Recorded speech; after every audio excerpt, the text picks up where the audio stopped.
So let's think about the gains from trade here.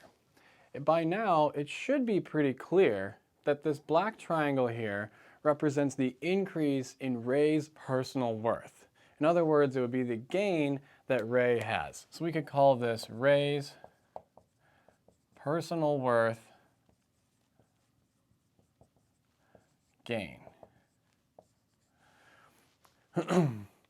But we also know that Ted benefited from this exchange because Ted got to sell his eggs for more than they were worth to him in terms of his marginal personal worth. And that would be this red triangle here. So these are Ted's gains to personal worth.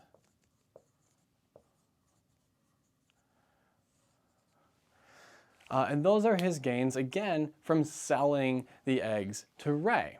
Now, this graph looks kind of strange, because if you've ever taken economics before, and if you're taking or watching an intermediate microeconomics course, I'm willing to bet you've seen at least a supply and a demand curve. We don't have a supply curve in this picture. So where is the supply curve? Well, the supply curve here is actually Ted's demand curve.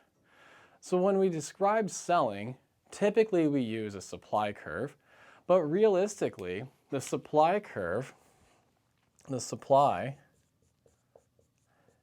is just the seller's demand curve from the perspective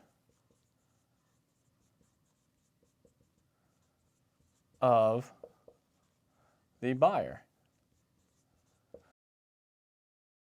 So what I'm going to do is I'm going to transpose Ted's demand curve and I'm going to flip it along the vertical axis here. Okay, so what I've got is I have Ray's demand curve, and then I'm going to have Ted's demand curve, but I've flipped it.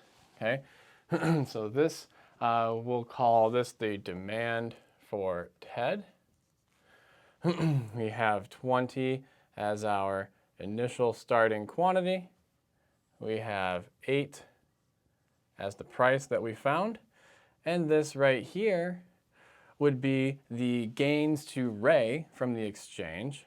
And this right here will be the gains to Ted from the exchange. Now in normal economics courses, we call this the consumer surplus. And this down here would be the producer surplus.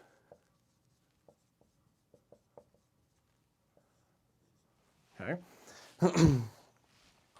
And so what we have here is an understanding, and I should label the quantity here.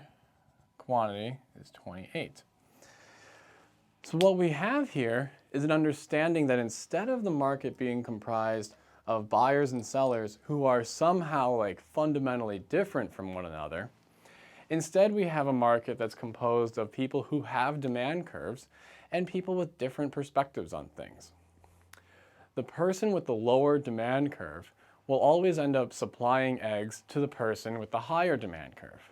In this case, the supply of more eggs to Ray depends on Ted's demand for eggs. Likewise, the supply of eggs to Ted depends on Ray's demand for eggs.